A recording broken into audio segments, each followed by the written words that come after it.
주식을 사면 팔기가 싫다. 요 내용에 대해서 한번 말씀 좀 드려볼게요. 왜냐면 이게 중요하긴 하죠. 보통 주식에서 매수는 기술이고 매도는 예술이다. 저는 거기에 대해서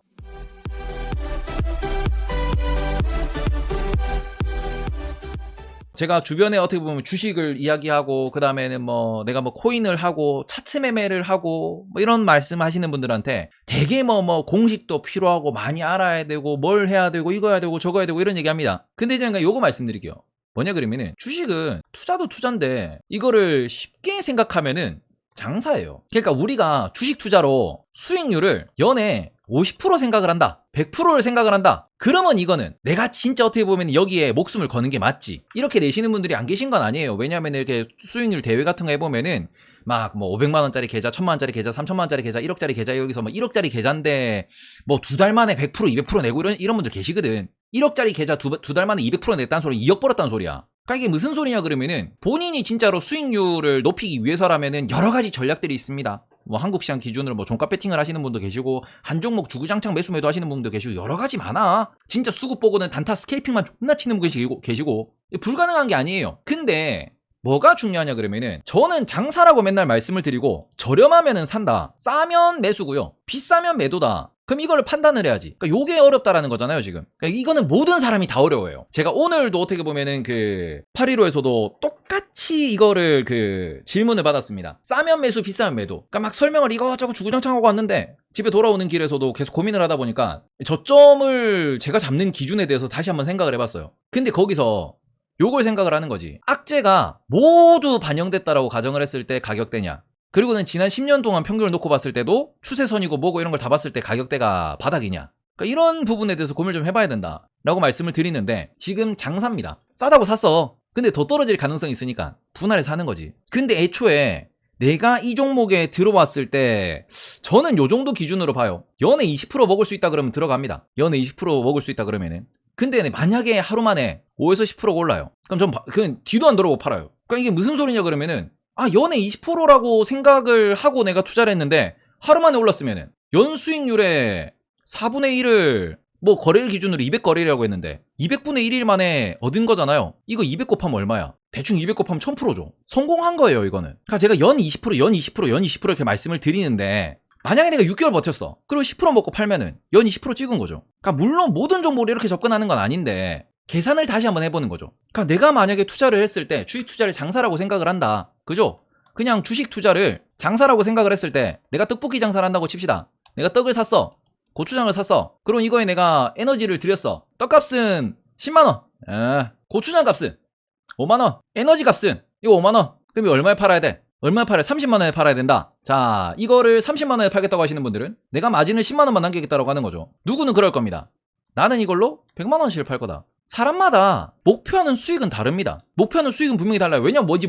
원자재 값이잖아요. 원자재 값이 20만원이야. 원자재 값 20만원 들어갔어요. 원재료비가. 여기에 내가 마진도 생각하고 내가 세금도 생각하고 이런 걸 다 합쳤을 때 내가 요거를 얼마로 생각할 거냐? 10만원만 내가 벌면 되냐? 아니야, 난 80만원 벌 거냐? 아마 제가 알기로 요식업계는 이게 맞을 거예요. 요식업계는. 왜? 여기에 플러스로 인건비가 들어가고요. 다른 게 들어갈 게 많아. 요식업계가 제가 알기로 원재료비가 20%가 안 넘어요. 원재료비 기준으로. 근데 이거는 장사를 해본 사람들이 이런 거를 통계적으로 아는 거지. 이 정도는 해야 남는다, 이 정도는 해야 성공한다. 뭐 가계 대출이자 뭐 그럴 수도 있죠. 플러스 알파가 많이 들어가니까 30% 잡아라 그랬다. 30% 잡으면 한 80만원 하겠네. 네, 이렇게 자꾸 들어가는 거지. 그러니까 요것에 대해서 저는 주식도 장사라고 생각을 했을 때 내가 방금 떡볶이집은 떡이랑 고추장이랑 그 다음에 플러스 알파를 가지고 뭐 설탕도 들어갈 수 있는 거고, 그죠? 물엿도 들어갈 수 있는 거고, 케첩도 들어갈 수 있는 거고, 파도 넣어야 되고 뭐 여러 가지를 넣어야 돼. 그리고는 그거를 했을 때 내가 플러스로 이것저것 이윤 다 남겨가지고 목표되는 수익률을 맞춰내면은 이게 내가 돈을 버는 거죠. 그리고 1일 판매 용량을 맞춰내면은 돈을 버는 거야. 근데 주식 투자는 뭐예요? 돈이잖아. 원재료가 돈이잖아. 원재료가 돈이에요. 플러스 뭐 들어가요? 시간만 넣으면 돼. 주식 투자를 장사라고 생각을 하면은 내가 원재료 다양하게 넣어가지고 물건을 만들고 뭐 사람을 고용하고 이거 다 필요 없이 나는 돈과 시간만 있으면은 요걸로 내가 돈을 더 많이 만들어내는 요게 주식 투자 장사예요. 그죠? 주식이 쉬운 이유는 뭔데? 부동산은 그 상황에서 부동산을 중개한 중개 수수료 생각해야 되고 이게 건물의 감가상각, 수리비 그죠? 공실됐을 때 공실라면은 대출 이자가 얼마나 가는지 다 고려하고 들어가는 게 부동산 투자야. 근데 주식 투자는 뭐 물론 신용을 쓰면은 뭐 이자도 계산을 하셔야 되지만 주식 투자는 뭐만 고려하시면 돼요. 내가 현금 있는 거 넣어가지고 시간 대비 얼마를 벌었다. 그리고 팔면은 세금도 알아서 어플에서 계산 다 해줘. 수수료 알아서 계산 다 해줘. 부동산보다 쉬워.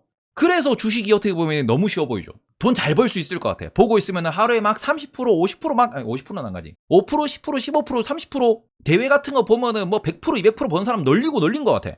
유튜브만 보면은 내가 1년 만에 뭐 50만 원 가지고 얼마를 만들었어요. 뭐 다들 슈퍼게임이라고 하는 분들 나 처음 시작 금액은 500만 원이었다. 맨날 그런 얘기 하거든. 근데 그런 상황에서 무슨 개념을 잡으셔야 되냐? 이거지. 내가 돈 가지고 장사하는 거니까 돈을 잘 굴리셔야 되고요. 그리고는 뭐 항상 어떻게 보면은 여기서 좀 저는 에러가 난다라고 생각을 하는데 시간을 잘 굴리셔야 돼요. 이게 제일 중요해. 다른 거 다 필요 없이 우리는 돈만 가지고 돈을 번다라고 생각을 하는데 주식시장에서 가장 중요한 거는 시간을 넣어야 된다라는 거고, 요 시간에서 저는 그냥 진짜 간편하게 연 20%다. 요거만 본다. 목표를 이렇게 정한다. 그러고는 좀 편안하게 갑시다. 왜? 아이 부동산 해봤자 임대료 내고 임대소득 얻어봤자 연에 8%라니까. 지난 10년 평균 따지면 연 8%예요 이거. 연 8%, 연 8% 이거. 부동산 훨씬 더 높이 가져갈 수 있는 게 주식이라고요. 왜 이걸 100%를 노려? 그렇게 따지면 매도가 좀 더 쉬워집니다. 왜? 아니 내가 한번 샀을 때 연 20%를 노리고 들어갔는데 들어가고 보니까 일주일 만에 10%가 올랐어. 52주니까 520% 났네. 파는 거예요. 그럼 여기에서 고민을 해야죠. 내가 이 친구를 연 20%로 생각하고 들어왔는데, 예를 들어서 지금 제가 수소를 말씀드립니다. 수소는 뭐예요? 2030년에 간다며. 그러면은 연 20%씩을 누적시켜도 되고, 아니면은 말 그대로 얘는 이때까지 안 팔아라고 접근하는 거죠. 이런 애는 팔면 안 되지. 마이너스 나는 것도 고려하면 안 되지. 얘는 제가 뭐 예를 들어서 LIT 이런 거 아까도 누가 파셨다 그랬는데 잘하신 게 맞아요. 왜냐면 그분은 나는 LIT를 스윙 관점으로 본 거고, LIT로 조금이라도 더 벌기 위해서 나는 좀 더 떨어지면 살 거야라고 접근을 하신 거고, 근데 저는 반대로 LIT는 안 팔아요. METV 메타버스 ETF 안 팔아요. HYDR 안 팔아요. 걔네들은 비중이 높진 않지만 안 팔아요. 왜 안 파는데? 걔는 그냥 수익률을 모르겠고 목표 기간 설정해놓고 그때까지 모아가는 거야. 걔들은. 그러니까 말 그대로 저는 어떻게 보면은 초장기 투자는 여기에 뭐 저는 비트코인이 초장기로 들어갈 수 있다고 생각합니다. 하락 생각하지 말고 모으는 거. 생각날 때마다 야 이거 많이 빠졌네 이럴 때, 돈 좀 남네 이럴 때, 오늘 사볼까 이럴 때, 그냥 말 그대로 올랐을 때만 안 사면 돼.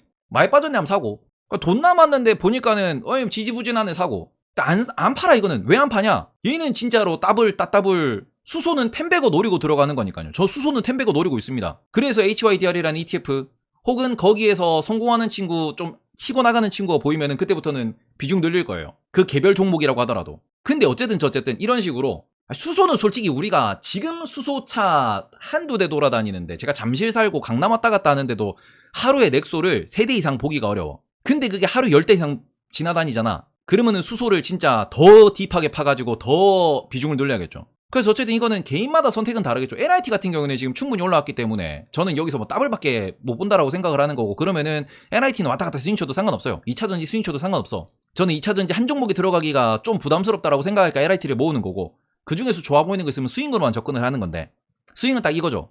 일단은 많이 빠졌으니까 사는데, 아마 뭐 일주일 안에 5%만 올라도, 일주일 안에 10%만 올라도 팔 거야 라는 마인드로 들어가는 거. 제가 오늘 뭐 2차전지 PNT 들어갔다 말씀드렸습니다. 일주일 안에 5% 10% 오르잖아. 팔 거야. 뒤도 안 돌아오고 팔 거야. 스윙이니까. 그죠? 만약에 더 떨어지면 물려도 된다라고 생각을 하니까, 타점 괜찮다고 생각하니까 밑으로 더 떨어지면 더 살 거예요. 비중 늘리겠지. 그래도 룰은 이겁니다. 진짜 내가 특정 이벤트를 기다리는 게 아닌 이상에는 이거 룰을 베이스로 잡고 들어가는 거고, 특정 이벤트가 온다. 얘는 증설이 기다려진다. 그러면은 그때까지는 끌고 가는 거죠. 증설이 기다려진다. 증설 실적이 반영되면 레벨업이 되는 거니까. 보통 주식은 이거라고 말씀드렸어요. 요게 이벤트가 기다려지는 거는 어떻게 보면 진짜 이거는 숫자가 올라갈 때예요. 대부분 우리나라는 이게 증설이라고 표현을 하죠. 아니면은 이제 원자재, 화학 같은 경우에는 원자재의 가격이 빅사이클에 들어선다 이런 얘기하죠. 빅사이클에 환장하는 이유가 이거예요. 사람들이 빅사이클이라 그러면은 막 주가가 올라가니까 이것 때문에 환장을 하는 거죠. 보통 빅사이클은 2배 갑니다. 우리나라에서 한 50%에서 2배 가요. 보통 빅사이클이라고 부르면은. 이거는 도전해볼 만하지. 지금 조선이 빅사이클이 다가오고 있다라고 얘기를 작년부터 드린 이유도 이거죠. 조선은 많이 가면 2배씩 더블씩 날 거야. 단기간에. 다른 애들 이렇게 왔다 갔다 하는 동안 얘는 더블 나버릴 거예요. 그러니까 그거를 쭉 쥐고 올라가도 되지. 조선업은. 근데 그런 관점에서 내가 진짜 조선이라고 하는 거를 흑자 전환, 이거는 이미 작년부터 얘기했던 거죠. 조선업이 흑자 전환 될 것이다. 이러면 주가 많이 올라갈 것이다. 그러면 이런 것들을 놓고 봤을 때 예를 들어서 여기 조선기자재는 흑자 전환에 있어가지고 수주가 확대될 거니까 실적이 점프를 할 것이다. 이런 얘기를 말씀을 드린 거, 이거는 뭐예요? 뉴스를 기다리는 거죠.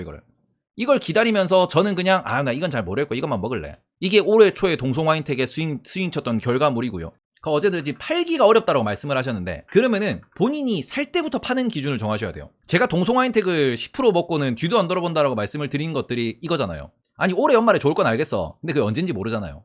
근데 동성와인텍을 이렇게 기다리고 비중을 크게 가져갈 만큼 좋은 기업인 건 알겠는데, 이미 좋은 기업이라고 모아놓고 계속 이렇게 어떻게 보면 들고 있는 종목들이 많으니까, 물려있는 종목이 많으니까 얘는 확실한 것만 먹고 빠지자 전략이었고요. 그러면서 돈을 만들면서 조선주는 배인도 하면 실적 한 번에 찍히는 거야. 올해 말에 인도드는 거 엄성 무역 적자 났다고 하는데 배인도 하는 거는 반영 안 된 거 아니야. 배가 중간중간에 구획을 완성할 때마다 기성이 매달 들어와요. 기성이라고 아시죠? 돈이 들어오는 이거. 이만큼 공사했습니다. 돈 주면은 추가 공사할게요. 이만큼 완료됐습니다. 돈 주면 추가 공사할게요. 공정률 얼마 돈이 왔다 갔다. 그리고는 첫 계약금 얼마, 완성됐을 때 마지막에 돈 얼마, 이런 식으로. 계약마다 다르긴 하는데 처음에 예를 들어 10% 걸고 공정당 5%씩 받고 마지막에 30% 받는다, 이런 식이거든요. 그래서 그게 계약마다 다르긴 한데 중간 들어오고 마지막에 진수식하고 이럴 때 돈이 조금 이렇게 크게 들어올 거예요. 그 비율이 있기 때문에 실적이 전체적으로 들쭉날쭉 합니다. 그러니까 그거를 배 만들었다고 무역 적자가 한 방에 해결되진 않을 것 같아요. 왜냐면 지금 철광석도 올랐지, 구리광석 올랐지, 에너지 비용 올랐지. 그게 지금 적자를 기록하는 거기 때문에 특히 에너지가 크죠. 한전 무역 적자 생각하면은, 한전에 어떻게 보면 그 영업이익 적자 생각하면은 대충 그게 똔똔이 될 거예요. 왜냐면 지금 석탄 가격 계속 올라가 있는데 한전은 전기세를 안 올렸지. 그런 적자들이 쌓인 게 무역 적자다라고 보시는 게 맞을 것 같고, 배인도 하는 거는 지금도 이미 반영되고 있습니다. 근데 지금 만들고 있는 배들이 언제? 2019년, 2018년 이럴 때 좀 싸게 받았던 게 이제 나가고 있지, 배들이. 그러니까 내년 돼야 흑자 전환할 거다는 게 그 소리예요. 올해 4분기 돼야 흑자 전환할 거다. 지금 손실은 점점 줄어들고 있어. 왜? 최근에 비싸게 계약한 배들을 만들고 있으니까. 그러니까 뉴스나 흐름이나 이런 것들을 확인하고 난 뒤에 언제쯤 흑자 전환하겠다, 이런 거는 뉴스 봐도 나오고 보고서 봐도 나와요. 제가 얘기하는 게 니는 뭘 그걸 아냐, 보고서 보면 다 나와 있어, 이걸 말씀을 드리는데, 이런 부분에 있어가지고 결국 내가 뭘 기다릴 거냐죠. 나는 여기서 들어가서 이거 기다릴 거야 라고 보셔도 되고요, 이거만 보셔도 상관없어요. 대신에 매수할 때 전략을 명확하게 짜셔야죠. 매수할 때 전략이. 지금 이게 이렇게 올라가는데 저 여기서 사서 여기서 판 거 아니야, 동성이 기준으로 아깝냐? 아니지. 전략이 명확했기 때문에 오히려 그 돈으로 저는 딴 데 들어간 거죠. 이번 하락장에서 오히려 저는 SKT를 더 비중을 늘리면서 포트가 오히려 지금 안 빠지고 있어, 이런 식으로. 그러니까 전략을 계속 짜야 되는 건데, 그런 상황에서 저는 요거 말씀드릴게요. 주식 투자에서 가장 중요한 거는 본인의 어떻게 보면 정해놓은 룰인데, 그 룰에서 이거를 생각하시면 좋다. 연에 20% 벌겠다라고 했을 때 그러면 하루에 몇 프로 벌어야 돼요? 대충 0.01% 벌면 돼. 복리 제외하고도 하루 0.01% 벌면 돼요. 일주일 얼마? 일주일에 0.1%지. 죄송합니다. 0.1이야 20%지. 그치? 이거 200 곱하면 20%지? 예, 그래. 그러면은 우리 일주일이면은 0.5% 수익 내면 돼요. 일주일 샀는데, 내가 샀는데 일주일 안에 0.5%보다 더 올라갔어. 마음에 안 들면 팔면 돼. 전체 시드 기준이 아니요. 한 종목마다 쪼개서 생각해도 돼요. 연 20% 수익이면 전체 시드 기준을 이야기해야 된다. 아니 근데 이게 누적이 되면 연 20%가 나와요. 왜냐하면은 종목이 더해져서 이게 포트가 만들어지는 거잖아요. 그럼 얘네들이 연 20%를 계속 만족하면서, 이 플러스 알파를 계속 만족하면서 수익이 누적이 돼요. 물론 얘는 마이너스가 날 수 있지. 그래서 저는 어떻게 보면 저의 그 투자가 이렇게 흘러오는 과정에서 제가 느낀 바인데, 이게 진짜 아다리가 잘 맞으면은 연 40%도 가. 아다리가 잘 맞으면. 안 맞으면은 제가 작년에 이렇게 어떻게 보면은 코스피가 올랐다가 조지는 요 과정에서 저 작년도에 배당 빼고 19% 났다라고 인증했었잖아요. 20%가 안 되더라고. 요 망가지는 구간에서 너무 많이 처물려가지고 이것도 있고, 여기서부터 떨어지는 애들에 처물린 것들 좀 있으니까 그것 때문에 20%가 안 나오긴 했어요. 근데 나는 할 말 있다. 나는 배당까지 받으니까 20% 넘겼다. 근데 이런 부분이 분명히 물려있는 종목도 존재를 하지만, 이런 부분이 만가이가 되면서 평균으로 보면은 평균은 이게 계속 나오거든요. 근데 이게 저는 10억까지는 이거 가능하고 50억까지도 이거 가능하다고 생각해요. 100억대 넘어가면은 좀 한 번 타격 입은 게 커지니까 뭐 모든 종목을 살 수는 없으니까 그때부터는 좀 뭐 다른 플레이나 진짜 대형주 중심 플레이가 필요하다고 생각을 하는데 10억까지는 충분히 가능합니다. 한 종목 1억 산다 그래가지고 주가가 움직이지 않거든. 그죠? 100억이면은 1억씩 100종목을 살 수는 없단 말이야. 그게 감당이 다 안 되니까. 그래서 어쨌든 이런 부분들이 여러 가지 전략은 존재할 수 있는데 저는 그 전략에서 가장 핵심이 되는 거는 요거다. 뭐? 하루 0.1%. 요게 누적이 됐을 때 내가 만약에 이 뭐 스윙으로 들어간다라고 했을 때 스윙을 10%라고 놓고 보면은 이게 어느 사이에만 되면 되냐? 6개월 안에 터지면 돼요. 6개월 안에 10% 하나 터지면은 이거 두 번이면은 20%잖아. 연 달성했네. 근데 이게 본인이 어떻게 보면 경험치를 쌓다 보면은 6개월? 아니야. 길어도 한 달, 두 달이면 먹어요. 그치? 길어도 한두 달은 먹어. 그러고는 그 상황에서 한두 달에 먹는다? 그럼 연 20%가 아니네. 두 달에 한 씩 먹으면은 연 60%네. 패배가 없어야 가능한 일 아닌가요? 그거를 확률을 계속 끌어올리셔야 돼요. 게임을 할 때도 우리가 막 예를 들어서 배틀그라운드를 한다고 칩시다. 롤을 한다고 칩시다. 내가 일자 궁을 쓰는 캐릭이야. 일자 궁 쓰는 애들 있잖아. 롤에서. 아니면은 내가 뭐 저 FPS에서 저격을 한다고 칩시다. 저격이 일자로 탁 나가는 거잖아요. 총을 쏘든 뭘 하든. 처음에는 그냥 고정돼 있는 타겟으로 탕 치키 탕 이러다가 나중 되면은 뛰는데 대가리 탕 그게 결국에는 확률이 올라가는 거죠. 그래서 이런 부분들은 결국 제가 이제 계속 해보셔야 된다 라고 말씀드리는, 그러니까 제가 진짜 확률 높다라고 말씀드리는 뭐 스윙 이런 친구들은 대체적으로 한두 달? 이렇게 어떻게 보면 이렇게 퉁퉁퉁퉁퉁 이런 게 나오는데, 자주 나오는데, 그러니까 이런 부분들을 왜 말씀드리냐 그러면 이거를 본인도 이제 찾으시면 돼요. 찾으면 나와. 그래서 그렇게 찾으면 나올 때 그 뭐 투자를 좀 자주 연습을 해보셨으면 좋겠다라고 말씀을 드리고 싶은 거고. 매수 주문이 체결되었습니다. 나 봤는데 방금 여기는 자리 다 봤는데.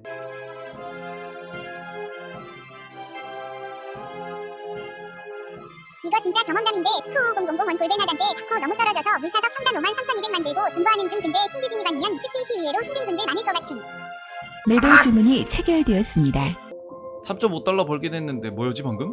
방금은 예측샷이었거든. 여기 닿을까봐. 네, 요거는 우리 그 주식을 사면 팔 수가 없어요.